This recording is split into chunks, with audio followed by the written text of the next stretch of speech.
जय हिंद साथियों, नमस्कार।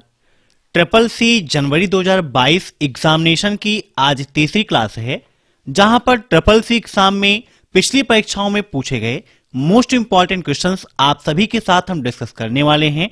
तो जिनका भी ट्रिपल सी का एग्जाम जनवरी या फरवरी में है, वो हर शाम 7:30 बजे हमारे साथ तैयार रहें ट्रिपल सी एग्जाम की बेहतर तैयारी करने के लिए। साथ ही साथ आप सभी लोग एग्जाम से पहले अभय एक्सेल कंप्यूटर की ट्रिपल सी की 1100 प्रश्नों की महामैथन क्लास को देखना मत भूलिएगा।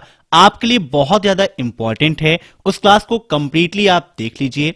साथ ही साथ ट्रिपल सी एग्जाम में लिब्रे ऑफिस से काफी क्वेश्चंस पूछे जाते हैं, तो लिब्रे ऑफिस की भी कंप्लीट महामैथन क्लास मैंने कराई है, उस क्लास को भी आप अटेंड कर लीजिएगा। और जिन्हें भी ई बुक की आवश्यकता है, हमारी लेटेस्ट 2100 क्वेश्चन की जो ई बुक है उस पर प्रेजेंट टाइम पर भारी डिस्काउंट आप सभी के लिए दे रखा है। वीडियो के नीचे लिंक दिया गया है, डिस्काउंट कोड दिया गया है, अप्लाई करिए, डाउनलोड करिए, पढ़िए और ट्रिपल सी एग्जाम में टॉप करिए।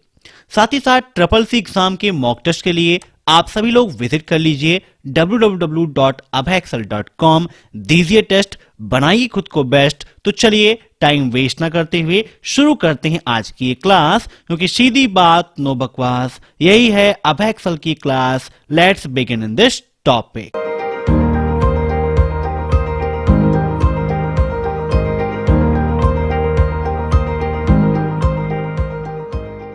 पहला क्वेश्चन है, स्केच कार्ड क्यूआर कोड का उदाहरण है, ट्रू या फॉल्स। काफी इंपॉर्टेंट क्वेश्चन है। इन सभी क्वेश्चंस को आप सभी लोग मॉक टेस्ट के रूप में लेते रहिए और कमेंट बॉक्स में आंसर देते रहिए। वीडियो के लास्ट में आप जरूर बताइएगा कि आपके कितने क्वेश्चन सही हुए हैं। अब यहां पर बात की गई है स्केच कार्ड और क्यूआर कोड की। ट्रिपल सी एग्जाम में क्यूआर का फुल फॉर्म काफी पूछा जाता है, तो क्यूआर का फुल फॉर्म होता है क्विक रिस्पॉन्स कोड। क्या होता है? क्विक रिस्पॉन्स कोड होता है। क्यूआर कोड को किसने डेवलप किया? यह क्वेश्चन भी ट्रिपल सी एग्जाम में काफी पूछा जाता है। कब डेवलप हुआ? यह क्वेश्चन भी ट्रिपल सी एग्जाम में काफी पूछा जाता है। तो क्यूआर कोड कब डेवलप हुआ था? तो 1994 में यह डेवलप हुआ था। सबसे पहले क्यूआर कोड का उपयोग किस देश में किया गया? यह प्रश्न भी ट्रिपल सी एग्जाम में काफी पूछा जाता है। तो क्यूआर कोड का प्रयोग सबसे पहले जापान देश में किया गया था। वहां पर ऑटोमोटिव कंपनी डेंसो वेब में सबसे पहले क्यूआर कोड का प्रयोग किया गया। इसको आप याद रखिएगा, काफी इंपॉर्टेंट है। यहां पर इसका राइट आंसर हो जाएगा ऑप्शन सेकेंड, फॉल्स। ठीक है ना? अब नेक्स्ट, क्लाउड कंप्यूटिंग के द्वारा डॉट डॉट डॉट से आप जानकारी तक पहुंच सकते हैं। मीन्स क्लाउड कंप्यूटिंग के माध्यम से निम्न में से किसके द्वारा आप इंफॉर्मेशन तक पहुंच सकते हैं? डेस्कटॉप के द्वारा, स्मार्टफोन्स के द्वारा, वीडियो गेम सिस्टम के द्वारा या ऑल ऑफ दीज के द्वारा। क्लाउड कंप्यूटिंग क्या होती है, यह भी आपके लिए काफी इंपॉर्टेंट है। आपको जानना चाहिए कि क्लाउड कंप्यूटिंग क्या होती है, क्लाउड कंप्यूटिंग के मॉडल्स क्या होते हैं। इन सभी से संबंधित ट्रिपल सी एग्जाम में काफी क्वेश्चन पूछे जाते हैं। तो वर्तमान समय में जो भी आप इंटरनेट के माध्यम से सुविधाएं ग्रहण करते हैं, वो क्या कहलाता है? क्लाउड कंप्यूटिंग ही कहलाता है। ठीक है ना? याद रखिएगा। तो आप अपने डेस्कटॉप के माध्यम से भी प्राप्त कर सकते हैं, स्मार्टफोन के माध्यम से भी कर सकते हैं, वीडियो गेम सिस्टम के माध्यम से भी आसानी से आप क्लाउड कंप्यूटिंग के माध्यम से किसी भी जानकारी को एक्सेस कर सकते हैं। क्लाउड में देखें तो क्लाउड सिस्टम के 4 मॉडल आपको देखने को मिल जाते हैं। प्राइवेट क्लाउड आपको मिल जाता है, कम्युनिटी क्लाउड मिल जाता है, पब्लिक क्लाउड मिल जाता है और हाइब्रिड क्लाउड मिल जाता है। साथ ही साथ cloud computing services, cloud computing models आपके एग्जाम में काफी पूछा जाता है। तो यहां पर right answer all of these था। क्लाउड कंप्यूटिंग मॉडल में देखें तो मुख्यतः 3 मॉडल आपको देखने को मिलते हैं। पहला है SaaS, दूसरा है IaaS और ऐसे ही तीसरा है आपका PaaS। नोट कर लीजिएगा, PaaS, SAS और IaaS। इनके फुल फॉर्म भी एग्जाम में काफी पूछे जाते हैं। तो SaaS का फुल फॉर्म होता है सॉफ्टवेयर एज सर्विस, PaaS का फुल फॉर्म होता है प्लेटफॉर्म एज अ सर्विस और IaaS का फुल फॉर्म होता है infrastructure as a service. Note कर लीजिएगा, काफी इंपॉर्टेंट है, कई बार आपके एग्जाम में क्वेश्चन पूछा भी जा चुका है। अब नेक्स्ट, निम्नलिखित में से किसके माध्यम से इंटरनेट पर जानकारी की खोज की जा सकती है? वेब मैनेजर के द्वारा, वेब ब्राउजर के द्वारा, सर्च इंजन के द्वारा या वेब सर्वर के द्वारा? बताइए क्या होगा इसका राइट आंसर? इंटरनेट पर जानकारी की खोज किसके माध्यम से कर सकते हैं? वेब ब्राउजर एक ऐसा प्लेटफॉर्म है जहां पर सर्च करने के लिए आपको मिलता है, लेकिन सर्च करने का जो काम है वो सर्च इंजन के माध्यम से होता है। तो यहां पर इसका राइट आंसर हो जाएगा ऑप्शन सी, सर्च इंजन। ठीक है ना? अब नेक्स्ट, इनमें से कौन सी मोबाइल बैंकिंग सेवा है? Balance check, account transaction, payment या ऑल ऑफ दीज? बताइए मोबाइल बैंकिंग सेवा कौन सी है? वर्तमान समय आप सभी लोग मोबाइल बैंकिंग सेवा का उपयोग करते हैं। मोबाइल बैंकिंग सेवा के माध्यम से आप बैलेंस भी चेक कर सकते हैं, अकाउंट का ट्रांजैक्शंस भी देख सकते हैं, मींस स्टेटमेंट अगर आपको देखना है तो आप स्टेटमेंट भी कर सकते हैं, पेमेंट भी आपको सेंड करना है तो पेमेंट सेंड भी कर सकते हैं, रिसीव भी कर सकते हैं। मींस यह सभी क्या हैं? मोबाइल बैंकिंग सेवा ही हैं। Option D is right, all of these. अब नेक्स्ट, विंडोज 10 में मोबाइल डिवाइस प्रबंधन सुविधा उपलब्ध नहीं है। Mobile device management feature not available in Windows 10, true या फॉल्स? बताइए क्या होगा इसका राइट आंसर? मोबाइल डिवाइस प्रबंधन सुविधा यह आपके विंडोज 10 में अवेलेबल होती है और यहां पर कहा गया है कि उपलब्ध नहीं है। ठीक है ना? तो नहीं है मीन से आपका क्या हो जाएगा? गलत हो जाएगा। Option second is false. अब नेक्स्ट, निम्न में से कौन सी भाषा आर्टिफिशियल इंटेलिजेंस में व्यापक रूप से उपयोग की जाती है? आर्टिफिशियल इंटेलिजेंस का मतलब होता है कृत्रिम बुद्धिमत्ता, शॉर्टकट में कहते हैं एआई, और ट्रिपल सी एग्जाम में पूछता भी है एआई का फुल फॉर्म क्या है? तो एआई का फुल फॉर्म होता है आर्टिफिशियल इंटेलिजेंस। क्या होता है? Artificial intelligence. याद रखिएगा, आर्टिफिशियल इंटेलिजेंस का फादर किसे कहते हैं? यह प्रश्न भी ट्रिपल सी एग्जाम में काफी पूछा जाता है। तो आर्टिफिशियल इंटेलिजेंस अर्थात एआई के फादर हैं जॉन मैकार्थी। कौन है? John McCarthy. याद कर लीजिएगा, काफी ज्यादा इंपॉर्टेंट है। एआई मशीन्स आप सभी लोग देखते हैं, मींस जिस मशीन को बुद्धिमान बनाया जाए, जिसमें मनुष्य की बुद्धिमत्ता प्रोवाइड कराई जाए, वही क्या है? एआई का एग्जाम्पल है। ठीक है ना? तो यहां पर पूछा है कि कौन सी भाषा एआई में सबसे ज्यादा प्रयोग की जाती है? जावा, पाइथन, एचटीएमएल या बेसिस? तो जो ऑप्शंस हैं, ऑप्शंस के अकॉर्डिंग ही आपको आंसर देना है। तो इनमें से सबसे अधिक पाइथन लैंग्वेज का उपयोग एआई में किया जाता है। इसके अलावा अगर आप देखें तो लिस्प लैंग्वेज का प्रयोग भी आर्टिफिशियल इंटेलिजेंस में काफी किया जाता है। अब next, what is the meaning of UPI? UPI का क्या अर्थ है? मीन्स यूपीआई का फुल फॉर्म क्या है? यूनिफाइड पेमेंट इंटरफेस, यूनिफाइड पे इंटरफेस, इमीडिएट पेमेंट इंटरफेस या नन ऑफ दीज? बताइए यूपीआई का क्या अर्थ है? तो यूपीआई का फुल फॉर्म होता है यूनिफाइड पेमेंट इंटरफेस। क्या होता है? Unified payment interface. Option first is right. अब next, founder of Byju's. Byju's के फाउंडर कौन हैं? काफी इंपॉर्टेंट क्वेश्चन है, प्रेजेंट टाइम पर बहुत ज्यादा फेमस है और एग्जाम में आपके पूछा जा रहा है कि बैजूस है क्या?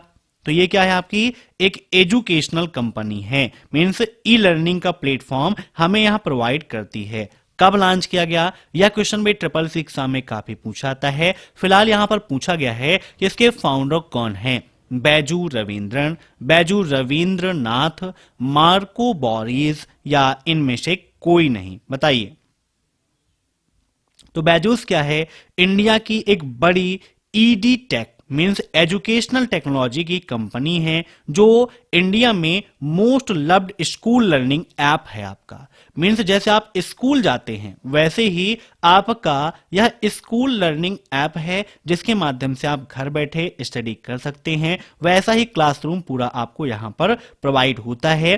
सन 2011 में इसको लॉन्च किया गया था बेंगलुरु में। कहां पे? बेंगलुरु में इसको लॉन्च किया गया था। और किसने लॉन्च किया था? तो बैजू रविंद्रन ने इसको लॉन्च किया था।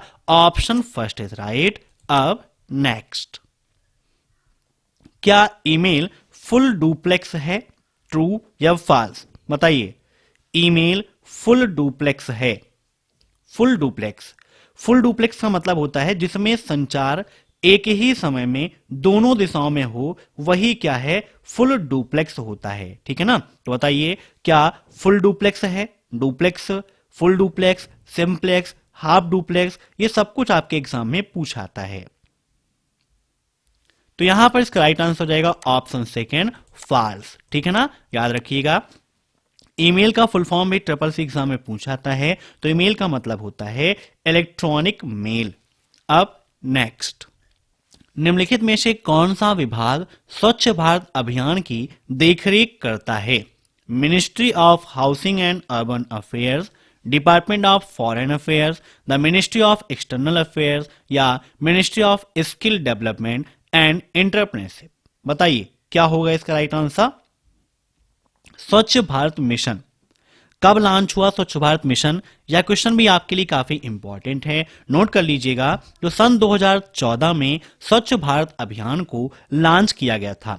किसके द्वारा लॉन्च हुआ? तो prime minister mister Narendra Modi ji के द्वारा इस योजना को लॉन्च किया गया था। नोट कर लीजिएगा, काफी ज्यादा इंपॉर्टेंट है। कहां लॉन्च हुआ? तो अपने इंडिया में ही न्यू दिल्ली में लॉन्च हुआ था। कहां पर? नई दिल्ली में इसको लॉन्च किया गया था। और किस डिपार्टमेंट द्वारा किया गया? तो ministry of housing and urban affairs के माध्यम से इस विभाग को संचालित किया जाता है, इसकी देखरेख करने का कार्य करता है। ठीक है ना? अब नेक्स्ट, आरटीजीएस का फुल फॉर्म क्या है? बताइए, what is the full form of RTGS? RTGS का फुल फॉर्म, आरटीजीएस कब लॉन्च हुआ और आरटीजीएस में लेन देन की सीमा, यह एग्जाम में काफी ज्यादा पूछी जाती है। तो यहां पर पूछा है कि आरटीजीएस का फुल फॉर्म क्या है? तो आरटीजीएस का फुल फॉर्म होता है रियल टाइम ग्रॉस सेटलमेंट। क्या होता है? Real time gross settlement. अब अगर आपसे पूछता है कि आरटीजीएस कब लॉन्च हुआ, तो आंसर क्या देंगे आप? फटाफट बताइए। आरटीजीएस, तो आरटीजीएस हमारे देश में 26 मार्च 2004 को लॉन्च हुआ। कब? 26 मार्च 2004 को भारत में इसकी शुरुआत हुई थी। याद रखिएगा, काफी इंपॉर्टेंट है। अब नेक्स्ट, क्या किल कमांड से एक बार में पूरा फोल्डर डिलीट किया जा सकता है? बताइए फटाफट।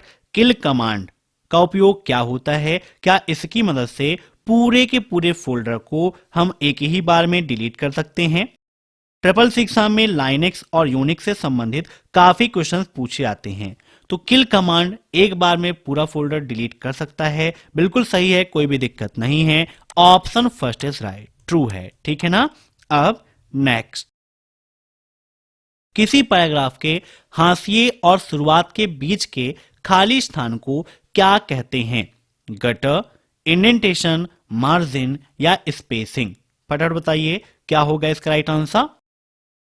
पैराग्राफ के हाशिए और शुरुआत के बीच के खाली स्थान, मींस उनके बीच में जो गैप है, उसको क्या बोलते हैं? कभी कभी एग्जाम में पूछ लेता है कि गटर क्या होता है। तो गटर क्या होता है आपके एग्जाम में काफी देखने को मिलता है। तो एमएस वर्ड या वर्ड प्रोसेसिंग में गटर मार्जिन का अर्थ है पेज के एक तरफ या ऊपर कुछ खाली जगह छोड़ना, क्योंकि अगर हम हार्ड कॉपी निकालें तब बाइंडिंग आसानी से कर सकें, इसके लिए हम गटर मार्जिन का उपयोग करते हैं। याद रखिएगा, काफी ज्यादा इंपॉर्टेंट है। और किसी भी पैराग्राफ के हाशिए और शुरुआत के बीच में जो खाली स्थान होता है उसे हम इंडेंटेशन के नाम से जानते हैं। Option second is right. अब नेक्स्ट, कैलेंडर इंसर्ट करने के लिए किसका उपयोग किया जाता है? Calendar, control plus calendar, CAL या शिफ्ट प्लस CEL? बताइए।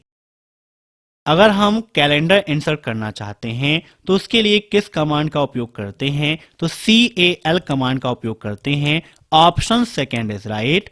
अब नेक्स्ट, लिब्रे ऑफिस इम्प्रेस को open source presentation software module के रूप में भी जाना जाता है। लिब्रे ऑफिस इम्प्रेस है क्या? आपका प्रेजेंटेशन प्रोग्राम है जहां पर आप प्रेजेंटेशन को क्रिएट करते हैं। ठीक है, याद रखिएगा, काफी ज्यादा इंपॉर्टेंट है। जैसे कि आप उपयोग करते हैं लिब्रे ऑफिस राइटर का, तो राइटर में आप डॉक्यूमेंट बनाते हैं, स्प्रेडशीट के रूप में आप कैल्क का उपयोग करते हैं जहां पर आप स्प्रेडशीट डाटा तैयार करते हैं। वैसे ही प्रेजेंटेशन बनाने के लिए लिब्रे ऑफिस में लिब्रे ऑफिस इम्प्रेस का उपयोग किया जाता है। ठीक है ना। तो लिब्रे ऑफिस क्या है आपका, एक ओपन सोर्स सॉफ्टवेयर है, कोई भी दिक्कत नहीं है। तो जब वो ओपन सोर्स है तो इम्प्रेस भी आपका ओपन सोर्स ही होगा क्योंकि उसी का पार्ट है। Option first is right. अब नेक्स्ट, निम्नलिखित में से कौन सा कमांड VI एडिटर के साथ सिंगल कैरेक्टर को डिलीट करने के लिए उपयोग किया जाता है? A, X, Y, Z। बताइए, VI एडिटर में कौन सी कमांड है जिसका उपयोग हम सिंगल कैरेक्टर को डिलीट करने के लिए करते हैं? तो लाइनेक्स में VI एडिटर क्या होता है, यह भी आपके लिए काफी इंपॉर्टेंट है। तो लाइनेक्स में VI एडिटर एक टेक्स्ट एडिटर है जो सभी लाइनेक्स डिस्ट्रीब्यूशंस में पाया जाता है और एक समान कार्य करता है। VI अर्थात विजुअल बेसिक एडिटर जो है बहुत ही यूजर फ्रेंडली और पावरफुल टेक्स्ट एडिटर होता है। ठीक है ना। जैसे आप उपयोग करते हैं नोटपैड का, वैसे ही लाइनेक्स में आपको VI एडिटर मिलता है, यूनिक्स में भी मिल जाता है। ठीक है ना, इसको भी आप याद रखिएगा। तो यहां पर सिंगल कैरेक्टर को डिलीट करने के लिए X का उपयोग करते हैं। अब नेक्स्ट, PMJDY के तहत खाता खोलने की न्यूनतम राशि कौन सी है? बताइए, PMJDY। अगर सिलेबस में देखें तो सिलेबस में योजना नहीं दी गई है, लेकिन कभी कभी CCC में क्वेश्चन देखने को मिल जाता है। अभी पिछली बार एग्जाम में पूछा गया था। तो PMJDY का फुल फॉर्म भी आपके लिए काफी इंपॉर्टेंट है। इसका फुल फॉर्म होता है प्रधानमंत्री जनधन योजना। तो प्रधानमंत्री जनधन योजना के अंतर्गत खाता खोलने की न्यूनतम राशि कितनी होती है? 100, 200, 0 या 500? तो इसका राइट आंसर हो जाएगा ऑप्शन सी, 0। अब PMJDY अर्थात प्रधानमंत्री जनधन योजना कब लॉन्च की गई? तो सन 2014 में इसको लॉन्च किया गया था। अब नेक्स्ट, क्रेडिट कार्ड और डेबिट कार्ड में कितने अंक होते हैं? बताइए, क्रेडिट कार्ड और डेबिट कार्ड में कितने अंक होते हैं? बहुत ज्यादा इंपॉर्टेंट क्वेश्चन है। 12, 13, 17 या फिर 16? तो डेबिट कार्ड के अंतर्गत देखें तो इसमें जो अकाउंट होल्डर है सीधे अपने सेविंग अकाउंट को एक्सेस करके खर्चे को देख सकता है। सेविंग अकाउंट से लिंक होता है तो हम आसानी से पैसा निकाल भी सकते हैं, कोई दिक्कत नहीं है। तो बताइए, यहां पर इसका राइट आंसर हो जाएगा ऑप्शन डी, 16। अधिकतर क्रेडिट कार्ड और डेबिट कार्ड में 16 अंक होते हैं। ठीक है ना। अब नेक्स्ट, आतुल्य ऐप किससे संबंधित है? बताइए, आतुल्य ऐप किससे संबंधित है? टूरिज्म से संबंधित है, बिजनेस से, नौकरी से, या इनमें से कोई नहीं? आतुल्य योजना भी आपके लिए काफी इंपॉर्टेंट है ना। आपसे पूछा भी जाता है कि आतुल्य योजना क्या है। तो आतुल्य योजना का संबंध होता है टूरिज्म से। किससे? टूरिज्म से। ठीक है ना, याद रखिएगा। भारतीय पर्यटन विभाग का एक अभियान है जो देश विदेश में भारत का प्रतिनिधित्व करने का काम करता है। आतुल्य योजना का उद्देश्य क्या है? तो इसका उद्देश्य भारतीय पर्यटन को वैश्विक मंच में उभारना है। ठीक है ना। हमारा जो देश है भारत, वो विश्व के 5 शीर्ष पर्यटक स्थलों में से एक है। इसीलिए भारतीय पर्यटन विभाग ने सितंबर 2002 में आतुल्य भारत नाम से एक नए अभियान की शुरुआत की थी। तो अगर पूछता है कि आतुल्य भारत योजना कब लॉन्च की गई, तो 2002 में लॉन्च की गई थी। ये भी आप नोट कर लीजिएगा, काफी इंपॉर्टेंट है। अब नेक्स्ट, पोकेमॉन गो का क्या मतलब है? डिजिटल गेम है, वर्चुअल गेम है, एंटीवायरस है या स्प्रेडशीट है? बताइए फटाफट, पोकमैन गो क्या होता है? बहुत ज्यादा इंपॉर्टेंट है। तो यह आपका एक मोबाइल गेम है, यह आप सभी जानते हैं, ठीक है ना। कब लॉन्च हुआ, या क्वेश्चन भी ट्रिपल सी एग्जाम में काफी पूछा जा सकता है। तो यह क्वेश्चन आपका राइट आंसर क्या बताएगा? 2016, ठीक है ना। पोकमैन गो को 2016 में लॉन्च किया गया था। कब? 6 जुलाई को, 6 जुलाई 2016 को लॉन्च किया गया था।